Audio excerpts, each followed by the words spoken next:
It is Super Tuesday. We're going to give you a little preview of what's going to be going down tonight. Trump was in rally mode and he was prepping the field of battle for any of these candidates he might face. And finally, we have an awesome new contributor and you are going to enjoy this video. All that's coming up right now on I'm Right.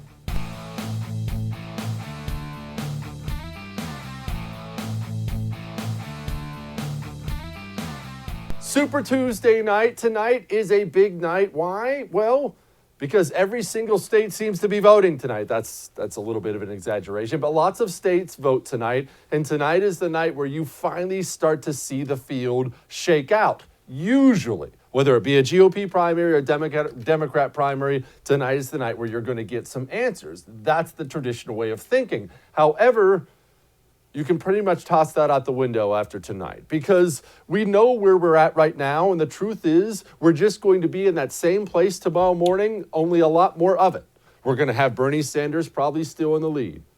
We're going to have Joe Biden coming up behind him. We're going to have a couple also Rands stealing some votes here and there. Mike Bloomberg probably needs to have a good night in order to justify continually staying in this race. He's really the only one that's up in the air tonight. But for the most part, we see the party lining up behind Joe Biden, which I don't understand. I'll get to that in a second. We see Mike Bloomberg having to have a good night, and Bernie's support remains the same, remains strong. Chances are we are actually not going to know any more tomorrow morning than we know right now.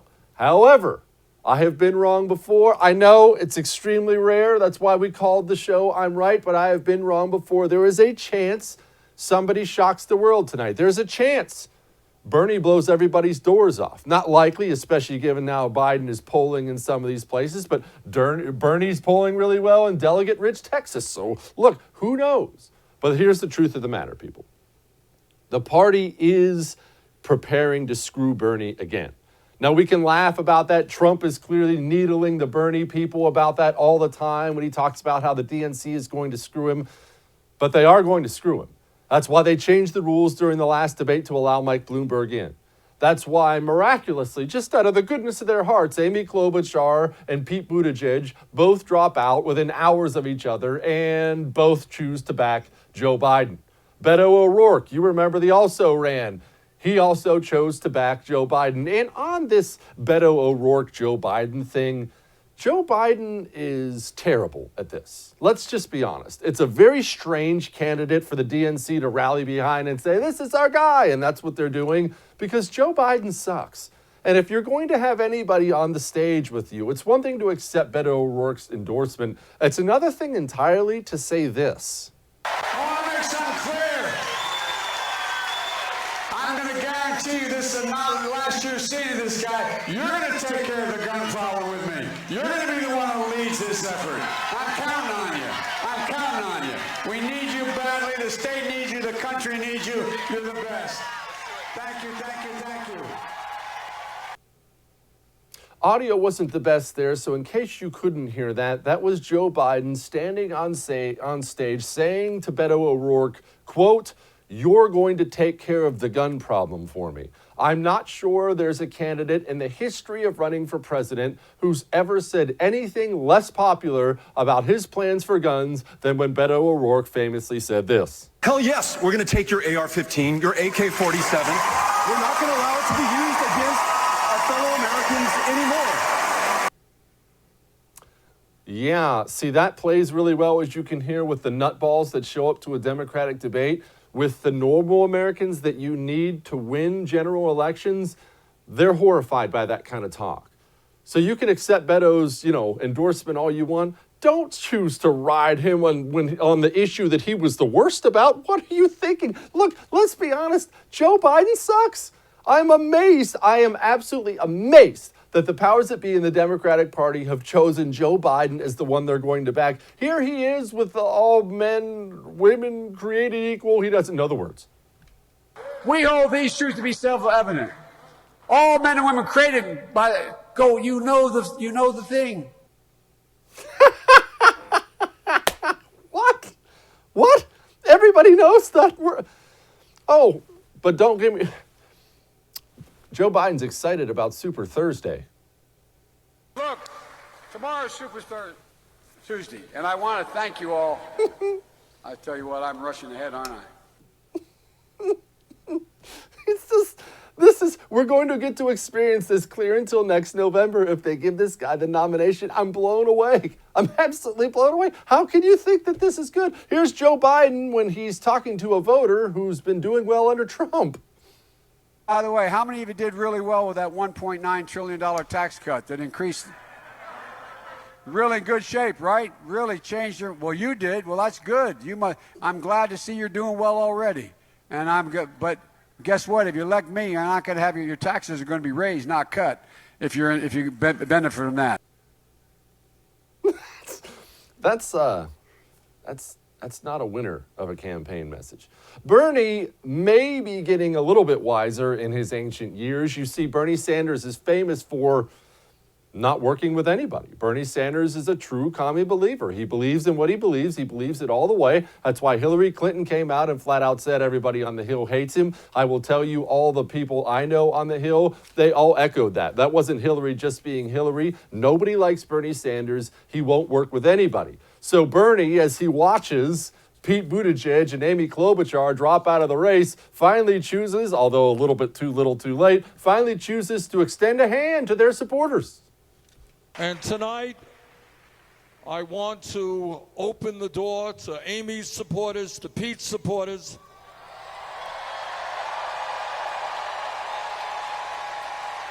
I know that there are political differences, but I also know that virtually all of Amy's support and Pete's support understand that we have got to move toward a government which believes in justice, not greed.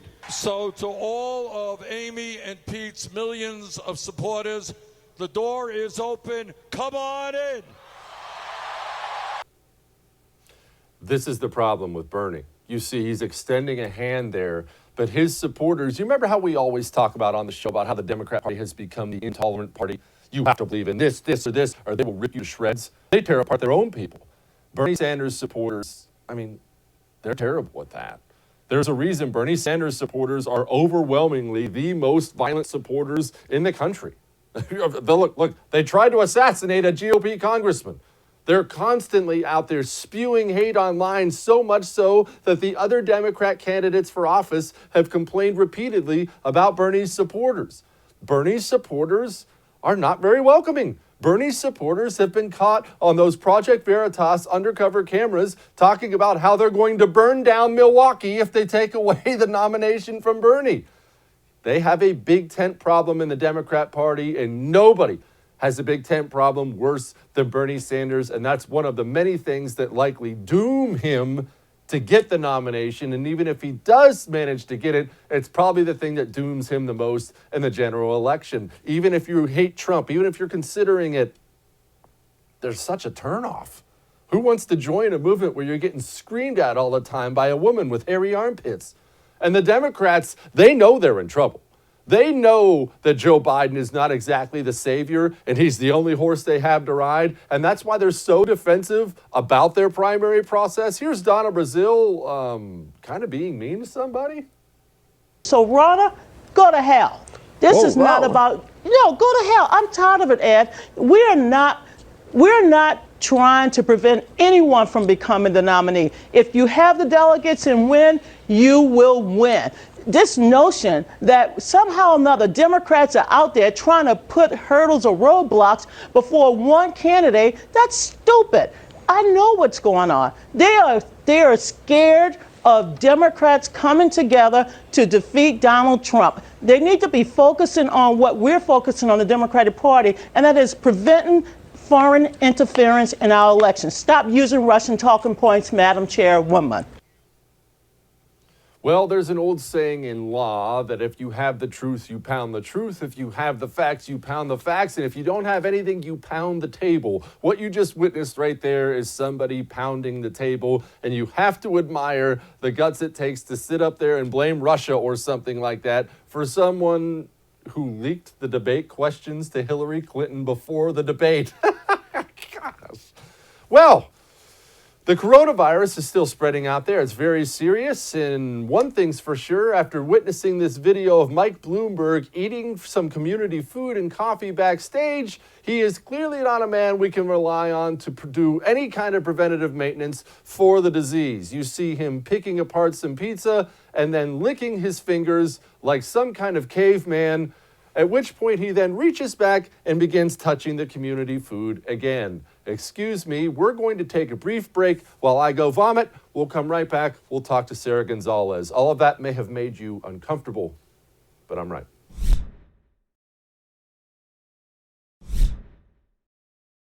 Joining me now is Sarah Gonzalez from The Blaze. Her show is The News and Why It Matters. Sarah, why does Super Tuesday matter so much? We hear about it all the time. We remember during the Trump primary, it was everything. Now everybody's been building up to Super Tuesday. People are dropping out. Why do people care about this so much? Well, I mean, it's the best indication of who the nominee is going to be, who is not a member of the incumbent party. And honestly, I think it shows the best case against early voting is how things have shaken out this particular Super Tuesday, because you've got a lot of different people who have already cast votes in a lot of different areas. Then those votes just don't really matter anymore because all of these candidates dropped out at the last minute. So, you know, I think everyone's going to start to coalesce around a particular nominee. And, you know, after Super Tuesday, we'll have a better indication of who that might be. If you're a Bernie Sanders supporter, which by the grace of God you are not, but if you're a Bernie Sanders supporter, how are you looking at what's happening here and not being just a little bit suspicious about it? First, they changed the rules to let Mike Bloomberg in on the debate. Then miraculously, 3 candidates drop out, one nobody's ever heard of, but the other 2 major candidates quickly back Biden right off the bat. If you're Bernie, this seems like the whole world is lining up against you, right? Yeah, I mean, I would agree with that. And they certainly have the history to have that type of mentality, that type of attitude. You know, I will say, if I'm a Bernie supporter, I'm probably most mad at Elizabeth Warren, though, because there's really no rhyme or reason for why she's still staying in. She doesn't have a shot. I think maybe she's holding out for Bernie to finally tag her in his administration should he win the nomination. But she certainly is acting as a spoiler for Bernie and for her potential supporters swinging over to her. I also would be mad if I was a Bernie supporter at the fact that a lot of the people, you know, Buttigieg, Beto O'Rourke, people who really share more of Bernie's ideas than Joe Biden's, are all of a sudden coalescing around the moderate Joe Biden. So yeah, I mean, I think if you're a Bernie supporter, you're really mad right now. Hopefully they don't take that into violent action, but who knows with these guys. Who are these, 5%, 8% of the voters who actually are Elizabeth Warren supporters? I mean, I cannot imagine looking at that entire field and picking that harpy as the one I'm going to back. Who is the Elizabeth Warren supporter? Please, I'm all ears. I think it's bitter women, bitter feminists, I think that's the only answer that I can come up with. She doesn't seem, strong in the debate. She seems easily frazzled. She seems, weak whenever she is criticized. And I honestly think that it's the people who are voting specifically on gender. Gender is their only platform that they're voting on. And, especially now that Amy Klobuchar has dropped out, Elizabeth Warren is the only one they think maybe has a shot, not counting Tulsi Gabbard, who hasn't appeared on the debate stage in months. Which is a crying shame because we miss seeing Tulsi Gabbard on the television. Now, why do they rally around Joe Biden? I genuinely am fascinated by this. I understand he's been around forever, but he's such a bad candidate. His own president, the guy he was vice president for 8 years won't support him. He's a walking gaffe machine. We just played some of these for you. Why rally around Biden instead of Bloomberg? I don't understand it. Explain it. The Democrats did this to themselves. They made it a point to say, we do not want to nominate, a billionaire old white guy. We don't want an old white guy. And Michael Bloomberg, Joe Biden isn't poor, but Michael Bloomberg is the guy who really is kind of throwing his money around at everyone and not even apologizing for being the billionaire that they claim that they don't like. And so I think that they really don't have a choice there. They can't really, meet in the middle with Mike Bloomberg. They've got to go to Joe Biden. But I think, if anything, that just speaks to the horrible, horrible choice of candidates that they had from the beginning, that they had, 20 million different people who came into this race, and this is the best they could come up with was Joe Biden, Bernie Sanders, and Mike Bloomberg. I mean, that is horrifying if you're a Democrat. It has to be. They lack stars. So is there a scenario where Bernie Sanders goes into the convention and he's not the nominee yet and actually comes out of there as the nominee? Because honestly, his reputation's terrible. The parties, the powers that be in the DNC don't want him. I personally think he has to have a big night tonight in order to have any chance for the nomination whatsoever. And I don't mean just like an average night. He has to have a big one. Yeah, I would agree with you there. I think the odds right now, at least last time I checked on 538, there were better odds that there would be no majority, and they would enter into a contested convention. And then I think if you get to that point, certainly the Democrats National Committee, they're not going to choose Bernie Sanders as their nominee. They've made that perfectly clear in 2016, and they've made that perfectly clear now in 2020 with everyone sort of trying to, group around Joe Biden and elevate him at the last minute now that they see that Bernie is actually a clear and present danger to their platform. So, I mean, unless there's some sort of, hostage situation and people are held at gunpoint, I don't see the Democrat committee rallying around Bernie Sanders, of all people. Two-part question. There is a rumor floating around D.C. right now that Donald Trump is considering dumping Mike Pence for Nikki Haley during his second term. One, do you believe it? Two, do you like it? I don't believe it. I really don't. I think that you really, Donald Trump has a really good thing going right now. I think I read just recently that his approval rate is, 53% right now. He is riding on really good policy so far. He has the Republican base really, really rejuvenated around him. I don't think there's any reason to change your course of action at this point. However, you're asking me if I like it. I love Nikki Haley. I would love to see her run for president someday. I wouldn't be disappointed in it. I just think that if you're looking at, your strategy for winning the election, I don't think that you change something so big as your vice president nominee. I just don't see him shaking it up like that. But then again, he is Donald Trump, and that is what he does best, is shake things up, which is what he's done in Washington. So who knows? Maybe that is his strategy, and surely it might pay off for him. But if it's me, I'm not rocking the boat right now.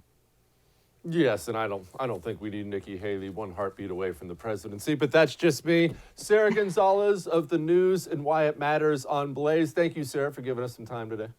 Thank you. All right, we've got more.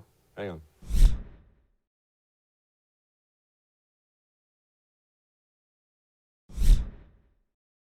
Rally mode. We all know we love it when Donald Trump is in rally mode. He was in North Carolina last night. And look, before we get to the clips, understand something. What he's doing is prepping the field. Anybody who's ever been to battle, any one of these generals will tell you one of the most important things you can do is choose your battleground and prepare your battleground. So when he's constantly putting out these tweets talking about how the DNC is going to screw Bernie, he's not doing that just to troll people. I mean, yeah, he's doing it to troll people too. He's doing that to get Bernie's people fired up. They're already extremely sensitive about the fact that they think their guy's going to get screwed. When Donald Trump stands up at a rally and says things like this about Joe Biden, it's because he knows there's a decent amount of truth to it, and this is going to land for some people. Listen. For Sleepy Joe, he doesn't even know where he is, what he's doing, or what office he's running for. Actually, I honestly don't think he knows what office he's running for. And it doesn't matter. Maybe he gets in because he's a little more moderate, so maybe he gets in. But he's not going to be running it. Other people are going to. They're going to put him into a home, and other people are going to be running the country. And they're going to be super left radical crazies.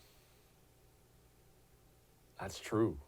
Let's be honest, that's true. I mean, setting aside the home part, I don't think they would put him in a home. But Joe Biden wouldn't be nearly the first powerful person, and not even the first president, who was just kind of a face of it.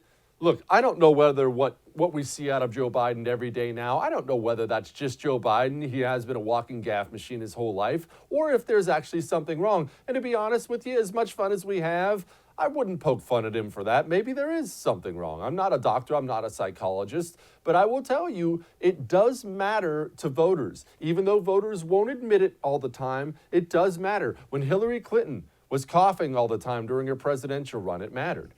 When Hillary Clinton had to get chucked in the back of a van in New York City and it got caught on video, that mattered to people. When you're electing the man or woman to lead your country, you expect a certain amount of physical prowess there, or at least physical and mental ability. And Joe Biden, the truth is he didn't know what he was running for. Just the other day, he said he's running for Senate. You can say that's just a word screw up, but it's all the time with him. He's never getting things right. He can't get through a 5-minute speech without screwing something up big time. And if you think that's not going to land, what Trump just did with some people, think again. That's going to land. Yes, you can get a laugh out of the crowd, but the truth of the matter is this.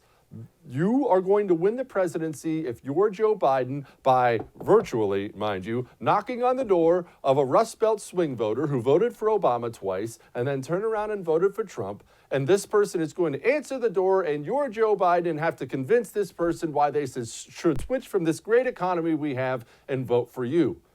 Is Joe Biden convincing anybody of that? Because he's the safe, nice pick? Look, they're making the same mistake that we made back during Barack Obama's during Barack Obama's reelection run. Remember what we did? Well, I mean, I hate Barack Obama, but we can run anyone against that radical and they're going to win. Screw Obama. Let's pick somebody safe. And we did. We picked milquetoast mom jeans Mitt Romney, and we got our doors blown off. Why? Well, it's hard to beat a sitting president. It's virtually impossible to beat one with a good economy. And contrary to what everybody says, people don't actually want change, especially when things are going relatively well. Nobody's life is perfect. No president is perfect. But when things are going relatively well, people don't want change. That's why presidents get reelected all the time. They get into office, and oftentimes through nothing they did. But we're in America, and things are going well, and people look around and they're like, well, I mean, things are fine. Unless you're Jimmy Carter and you've got gas lines lined up, people are generally going to go back to the polls and just vote you right back in because they don't want to upset the apple cart. So if you're a party who's out of power and you're trying to bounce a sitting president, the worst thing you can do is the thing that they all do. GOP did it. Democrats are trying to do it now too. And that's pick the safe pick. No. You need to take chances. You need to swing for the fences. Democrats are under the impression they just need to make contact and run for a little single. You need a home run, and you need it to be a big one. I think Democrats should take a chance on Bernie Sanders. And yes, I think he's going to get his doors blown off. But you need someone outside of the box. If you think you're going to run walking gaff machine Joe Biden up against Donald Trump, a juggernaut like that, a political phenom with a good economy and a foreign policy people like, then you get what you get. Don't throw a fit. Trump, he's also pointing out, and again, this is a needle at Bernie Sanders supporters because he knows they're listening, points out it's kind of funny that Pete and Amy jumped in for Biden right away. So Mayor Pete, Buttigieg. Mayor Pete, he quit out last night. And then I hear a senator from a state, we're going to win. We're going to win that state. But she dropped out. Sounds like they made a deal, you know. They both supported Sleepy Joe. You know why? They made a deal. You know why? Quid pro quo. That's why. No good. Quid pro quo. Quid pro quo. They made a deal. Impeach them. They should be impeached. They should be impeached. Don't expect Trump to lose that saltiness about being impeached at any point during his presidency. You're going to hear him say the words impeached about someone else a lot because, as any president would be, he's a little bit bitter about it. And frankly, he should be. He should be. Now, Like I said, he's needling the Bernie supporters. And why is he doing this? Because he wants them to defect to his side once the Democrats screw Bernie out of the nomination. He wants chaos at the Democrat Milwaukee convention. I mean, look, he was pretty honest about it here. And you see what's happening, right? They're all now, it's being rigged against, it's sad, it's being rigged against Crazy Bernie. Crazy Bernie's going to go crazy, crazy. I think Crazy Bernie's going to be more crazy when they see what they're doing. I called it a long time ago. He's right. All right, briefly, I do have to address something. I don't know who Jackie Lacey is. I mean, I know she's the LA district attorney. That's all I know about it. So I don't have any involvement with this person at all. But there's a video floating around now online that I'm about to show you of some protesters coming to her home, her husband answering the door with a weapon. Right now, get off. Good morning. Get off of my porch. Shoot me? I will shoot you. Get off of my porch. Can you tell Jackie Lacey that we're here? I don't care who you are. Get off of my porch. We will get off your right porch. now. Can you tell We're her? calling the police right Good. now. Good. Wow. He pulled a gun and pointed it at my... Good. I know that's going to be controversial, but people, you have absolutely gone bonkers if you think you can just approach people's private property and start pounding on the door. And not only that, do you know what it's like for district attorneys, let alone the district attorney of Los Angeles? You understand a district attorney, their job is basically to put criminals in prison, that those criminals get out of prison. Those criminals have criminal buddies who aren't in prison, criminal family members who aren't in prison. What I'm saying is if you ever talk to a district attorney, you will find out that death threats and threats against their person are a way of life. To be that thoughtless to think you're going to approach the front door of Los Angeles district attorney and pound on it. I mean, look, I don't support pointing a gun in anybody's face, but if you start pounding on somebody's door, you get what you get. All right, we're going to talk to Kurt Schlichter, townhall.com, in just a sec.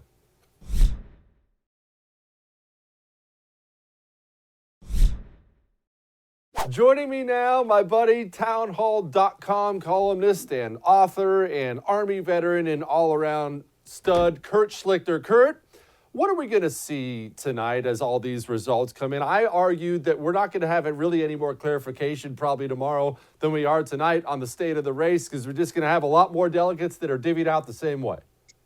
You know, this campaign reminds me of a bunch of drunk macaques having an orgy. And, yeah, there's an image to haunt you. I'm loving it. I'm thinking this is the greatest thing that's ever happened. You have a communist, you have a guy who's senile, and you have a malignant dwarf, plus a fake Indian, all fighting over the privilege of being soundly thrashed by Donald Trump in November. It's kind of beautiful to me, and their pain energizes and refreshes me. Oh, me too. You know, I'm actually considering going to the Democrat convention if I can find a way to get in that thing because, look, they are going to screw Bernie at that thing, right? Oh, yeah.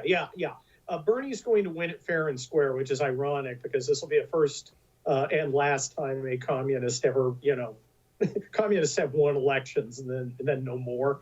But yeah, he's going to win this fair and square, and he's going to get it stolen at the convention. Whether they hand it to Joe Biden, they bring him in from the park where he's chasing squirrels, or they, throw a couple cups of coffee down the throat of Hillary Clinton and get her off that Chardonnay buzz, or that Michael Bloomberg buys his way in. Somebody's going to take it from Bernie, and it couldn't happen to better guys. The Bernie bros are stupid, and they're suckers, and they're going to be humiliated again. And in the end, they're going to end up doing what their masters command them to do, and vote for whatever Democrat did the humiliating. It's like the worst dominatrix session ever, and I think it's hilarious. Why wouldn't Bernie start playing a little bit harder ball, Kurt? And here's what I mean. All right, they screwed him out of it last time. This is clearly, I'm guessing, given his age, the last run he's going to make at the presidency. Why, as a cantankerous old man, wouldn't he just stand up and say, it's not going to be like last time. If you screw me again, I'm not going to back your horse. I'm going to take my people and I'm going to walk. That's what I do. Oh, I do it too. But, remember, he's a communist ideologue. He figures if he doesn't win, it's got to be somebody who moves the ball forward to the red form of fascism. I think he's ideologically serious enough that he wants to stop Donald Trump no matter what, even at the price of personal humiliation, another personal humiliation. Because Donald Trump is, in fact, the anti-communist. He is the exact opposite of everything that Bernie Sanders wants America to become. And I do think Bernie Sanders believes this idiotic ideology that murdered 100 million people in the last century. He really believes it. This is both a strength and a weakness, but I think it would lead him to coming around, just like it would a lot of his humiliated commie followers. These guys remind me of, it's like the pawn shop in Pulp Fiction, and they're all the gimp. Kurt, now, I'm certainly not a fan, I'm sure, of Los Angeles's district attorney. Jackie Lacey is her name. But there's a video floating around online, I'm not sure if you've seen it, of some, I believe there were Black Lives Matter protesters showing up on her doorstep. Husband pulls a gun on him, so on and so forth. You are an attorney. Sadly, we don't like to advertise that, but you are an attorney.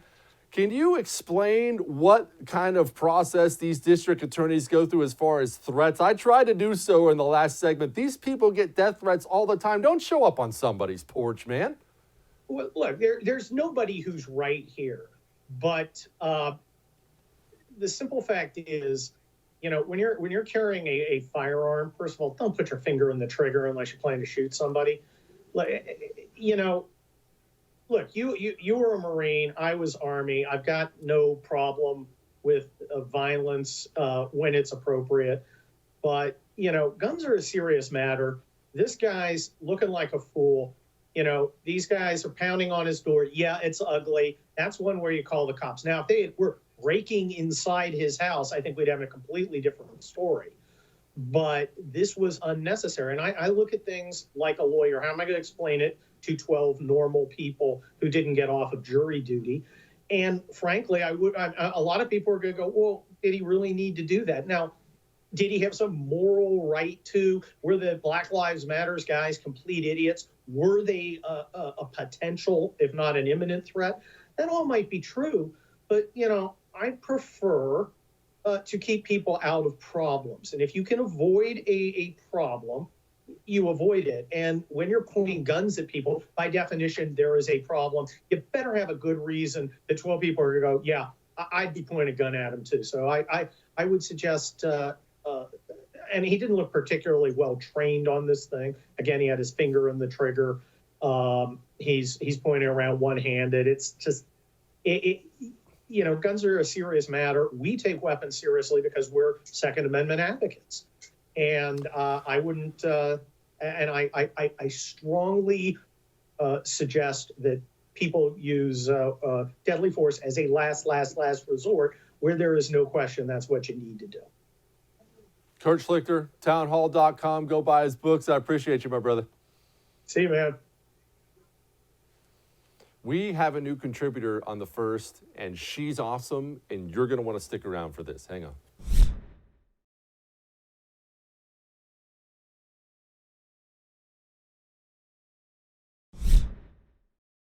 If there's one thing I love, it's talented people, especially when we continue to bring all those talented people onto the first. And we have a new contributor, Madison Gessiotto, and she has some things to say about Mike Bloomberg buying the election, and I thought she nailed it. So kick back and enjoy.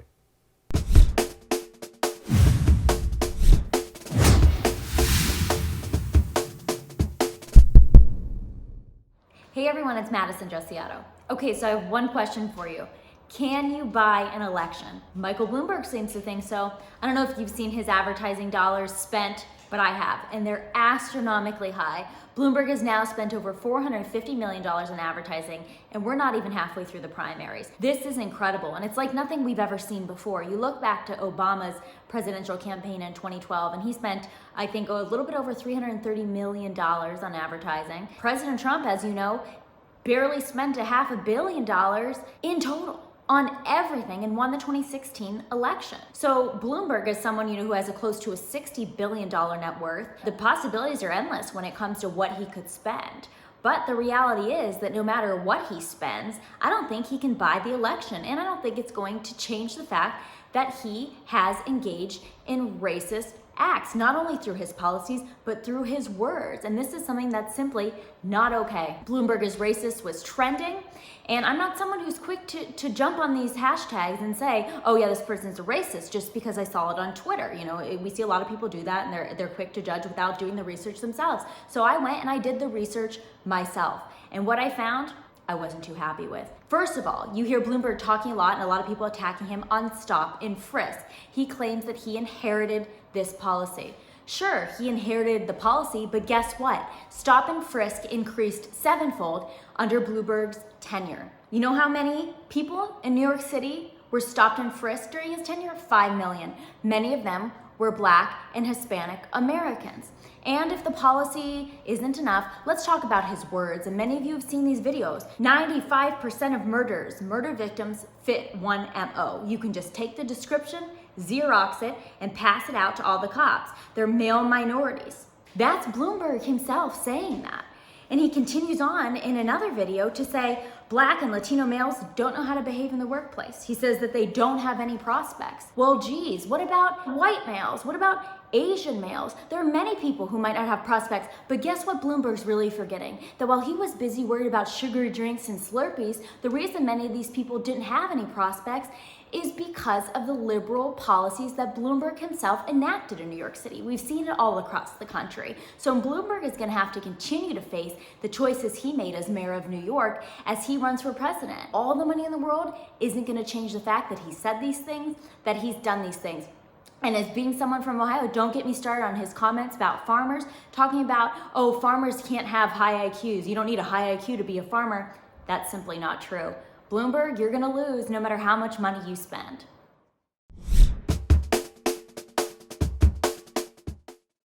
Didn't I tell you she was awesome? Stick around, keep watching The First. You'll get a lot more of her, and you'll get a lot more of me. We'll do this again tomorrow. See you.